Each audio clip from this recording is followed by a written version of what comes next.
Welcome to Audiobook Heaven.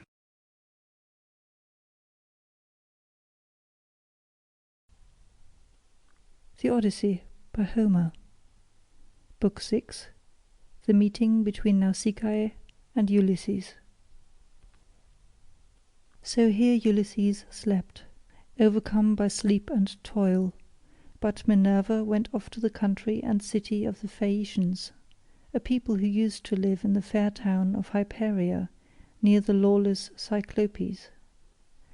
Now the Cyclopes were stronger than they, and plundered them, so their king Nausithous moved them thence and settled them in Scheria, far from all other people. He surrounded the city with a wall, built houses and temples, and divided the lands among his people. But he was dead and gone to the house of Hades, and King Alcinous, whose counsels were inspired of heaven, was now reigning.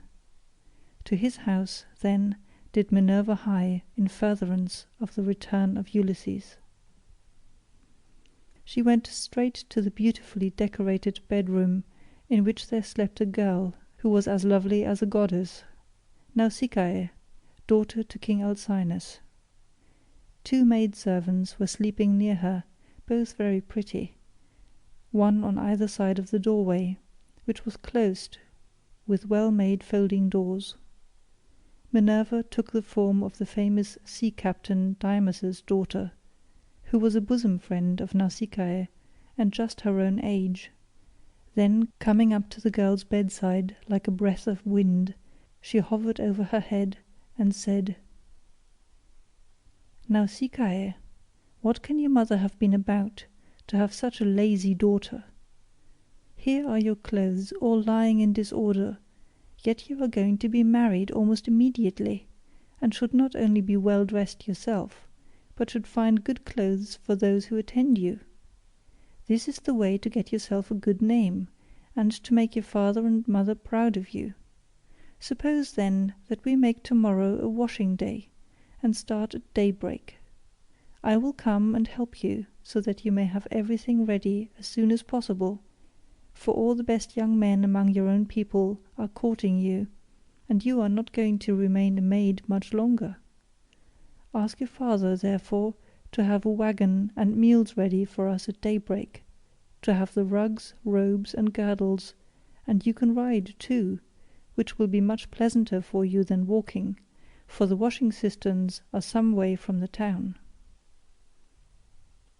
When she had said this, Minerva went away to Olympus, which they say is the everlasting home of the gods. Here no wind beats roughly, and neither rain nor snow can fall, but it abides in everlasting sunshine, and in a great peacefulness of light, wherein the blessed gods are illumined for ever and ever. This was the place to which the goddess went when she had given instruction to the girl. By and by morning came and woke Nausicaa, who began wondering about her dream. She therefore went to the other end of the house to tell her father and mother all about it, and found them in their own room. Her mother was sitting by the fireside, spinning her purple yarn, with her maids around her, and she happened to catch her father just as he was going out to attend a meeting of the town council, which the Phaeacian aldermen had convened. She stopped him and said, "Papa dear, could you manage to let me have a good big wagon? I want to take all our dirty clothes to the river and wash them. You are the chief man here, so it is only right that you should have a clean shirt when you attend meetings of the council. Moreover, you have 5 sons at home, 2 of them married, while the other 3 are good-looking bachelors. You know they always like to have clean linen when they go to a dance, and I have been thinking about all this."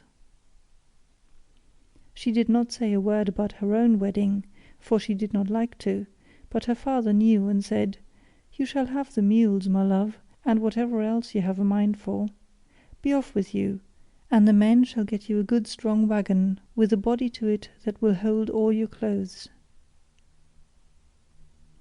On this he gave his orders to the servants, who got the wagon out, harnessed the mules and put them to, while the girl brought the clothes down from the linen room and placed them on the wagon.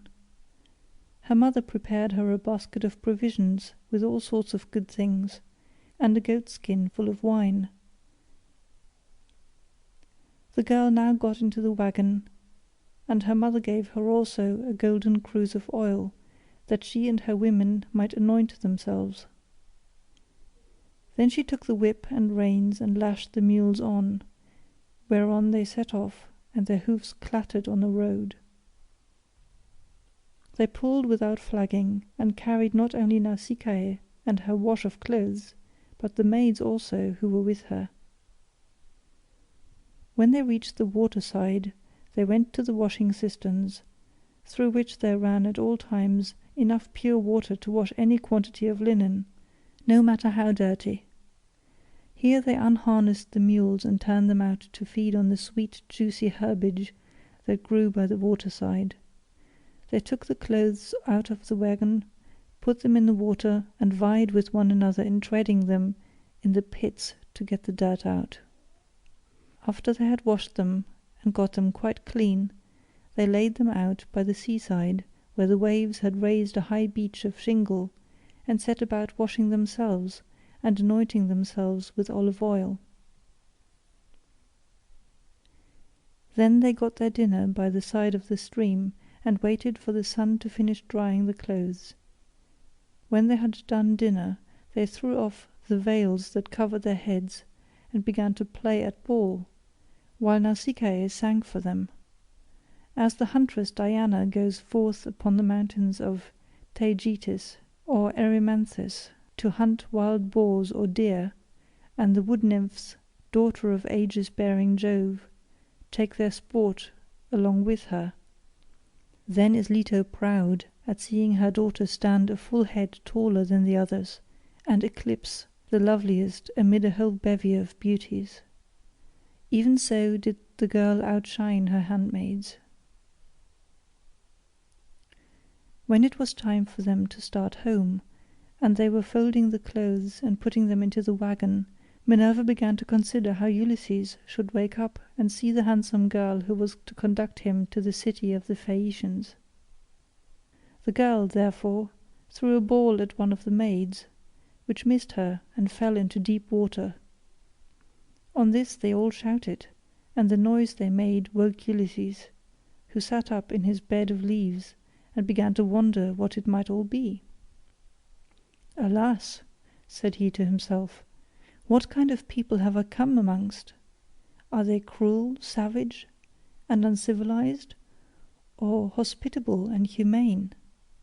I seem to hear the voice of young women, and they sound like those of the nymphs that haunt mountain tops, or springs of rivers and meadows of green grass.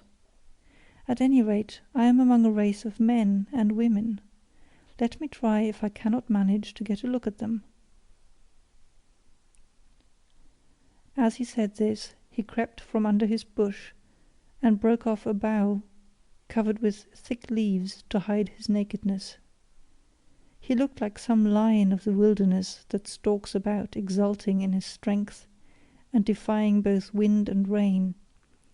His eyes glare as he prowls in quest of oxen, sheep, or deer, for he is famished, and will dare break even into a well-fenced homestead, trying to get at the sheep. Even such did Ulysses seem to the young women, as he drew near to them all naked as he was, for he was in great want. On seeing one so unkempt and so begrimed with salt water, the others scampered off along the spits that jutted out into the sea, but the daughter of Alcinous stood firm, for Minerva put courage into her heart and took away all fear from her. She stood right in front of Ulysses, and he doubted whether he should go up to her, throw himself at her feet and embrace her knees as a suppliant, or stay where he was and entreat her to give him some clothes and show him the way to the town. In the end he deemed it best to entreat her from a distance, in case the girl should take offence at his coming near enough to clasp her knees. So he addressed her in a honeyed and persuasive language. "O Queen," he said, I implore your aid, but tell me, are you a goddess, or are you a mortal woman? If you are a goddess and dwell in heaven, I can only conjecture that you are Jove's daughter Diana, for your face and figure resemble none but hers. If, on the other hand, you are a mortal, and live on earth, thrice happy are your father and mother, thrice happy too are your brothers and sisters. How proud and delighted they must feel when they see so fair a scion as yourself going out to a dance. Most happy, however, of all will be he whose wedding gifts have been the richest, and who takes you to his own home. I never yet saw anyone so beautiful, neither man nor woman, and am lost in admiration as I behold you. I can only compare you to a young palm tree which I saw when I was at Delos, growing near the altar of Apollo, for I was there too, with much people after me, when I was on that journey which has been the source of all my troubles. Never yet did such a young plant shoot out of the ground as that was, and I admired and wondered at it exactly as I now admire and wonder at yourself. I dare not clasp your knees, but I am in great distress. Yesterday made the 20th day that I had been tossing about upon the sea. The winds and waves have taken me all the way from the Aegean island, and now fate has flung me upon this coast, that I may endure still further suffering, for I do not think that I have yet come to the end of it, but rather that heaven has still much evil in store for me. And now, O Queen, have pity upon me, for you are the first person I have met, and I know no one else in this country. Show me the way to your town, and let me have anything that you may have brought hither to wrap your clothes in. May heaven grant you in all things your heart's desire, husband, house, and a happy, peaceful home, for there is nothing better in this world than that man and wife should be of one mind in a house. It discomfits their enemies, makes the hearts of their friends glad, and they themselves know more about it than any one.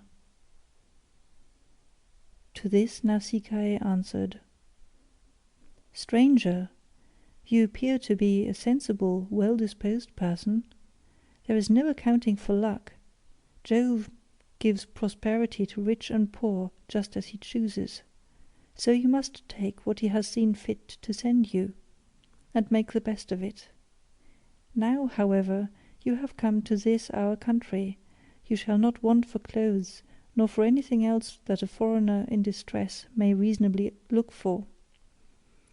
I will show you the way to the town, and will tell you the name of our people. We are called Phaeacians, and I am daughter to Alcinous, in whom the whole power of the state is vested. Then she called her maids and said, Stay where you are, you girls. Can you not see a man without running away from him? Do you take him for a robber or a murderer? Neither he nor anyone else can come here to do us Phaeacians any harm, for we are dear to the gods, and live apart on a land's end that juts into the sounding sea, and have nothing to do with any other people. This is only some poor man who has lost his way, and we must be kind to him, for strangers and foreigners in distress are under Jove's protection, and will take what they can get, and be thankful. So, girls, give the poor fellow something to eat and drink, and wash him in the stream at some place that is sheltered from the wind.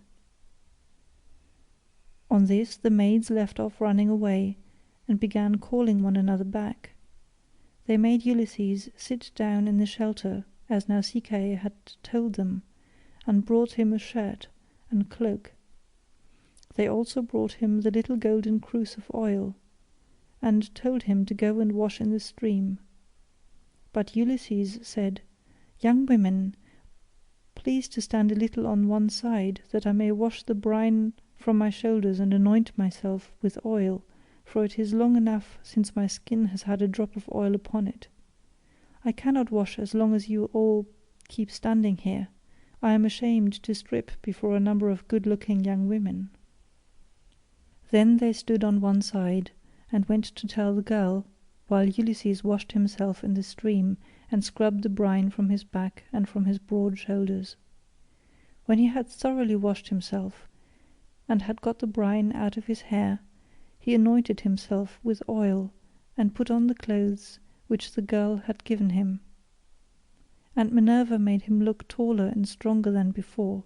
She also made the hair grow thick on the top of his head and flow down in curls like hyacinth blossoms. She glorified him about the head and shoulders as a skilful workman who has studied art of all kinds under Vulcan, and Minerva enriches a piece of silver plate by gilding it, and his work is full of beauty. Then he went and sat down a little way off upon the beach, looking quite young and handsome, and the girl gazed on him with admiration. Then she said to her maids, "Hush, my dears, for I want to say something. I believe the gods who live in heaven have sent this man to the Phaeacians. When I first saw him, I thought him plain, but now his appearance is like that of the gods who dwell in heaven. I should like my future husband to be just such another as he is, if he would only stay here and not want to go away. However, give him something to eat and drink." They did as they were told, and set food before Ulysses, who ate and drank ravenously, for it was long since he had had food of any kind. Meanwhile Nausicaa bethought her of another matter. She got the linen folded and placed in the wagon. She then yoked the mules, and as she took her seat, she called Ulysses. "Stranger," said she, "rise and let us be going back to the town. I will introduce you at the house of my excellent father, where I can tell you that you will meet all the best people among the Phaeacians. But be sure and do as I bid you, for you seem to be a sensible person. As long as we are going past the fields and farmlands, follow briskly behind the wagon along with the maids, and I will lead the way myself. Presently, however, we shall come to the town, where you will find a high wall running all round it, and a good harbour on either side with a narrow entrance into the city, and the ships will be drawn up by the roadside, for every one has a place where his own ship can lie. You will see the marketplace with the temple of Neptune in the middle of it, and paved with large stones bedded in the earth. Here people deal in ship's gear of all kinds, such as cables and sails, and here too are the places where oars are made, for the Phaeacians are not a nation of archers. They know nothing about bows and arrows, but are a seafaring folk, and pride themselves on their masts, oars, and ships, with which they travel far over the sea. I am afraid of the gossip and scandal that may be set on foot against me later on, for the people here are very ill-natured, and some low fellow, if he met us, might say, 'Who is this fine-looking stranger that is going about with Nausicaa? Where did she find him? I suppose she is going to marry him. Perhaps he is a vagabond sailor whom she has taken from some foreign vessel, for we have no neighbours, or some god has at last come down from heaven in answer to her prayers, and she is going to live with him all the rest of her life. It would be a good thing if she would take herself off and find a husband somewhere else, for she will not look at one of the many excellent young Phaeacians who are in love with her.' This is the kind of disparaging remark that would be made about me, and I could not complain, for I should myself be scandalized at seeing any other girl do the like, and go about with men in spite of everybody, while her father and mother were still alive, and without having been married in the face of all the world. If, therefore, you want my father to give you an escort and to help you home, do as I bid you. You will see a beautiful grove of poplars by the roadside, dedicated to Minerva. It has a well in it and a meadow all around it. Here my father has a field of rich garden ground, about as far from the town as a man's voice will carry. Sit down there and wait for a while till the rest of us can get into the town and reach my father's house. Then, when you think we must have done this, come into the town and ask the way to the house of my father, Alcinous. You will have no difficulty in finding it. Any child will point it out to you, for no one else in the whole town has anything like such a fine house as he has.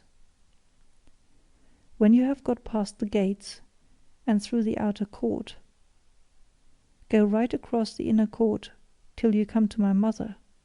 You will find her sitting by the fire and spinning her purple wool by firelight. It is a fine sight to see her, as she leans back against one of the bearing posts with her maids all ranged behind her. Close to her seat stands that of my father, on which he sits and topes like an immortal god. Never mind him, but go up to my mother and lay your hands upon her knees, if you would get home quickly.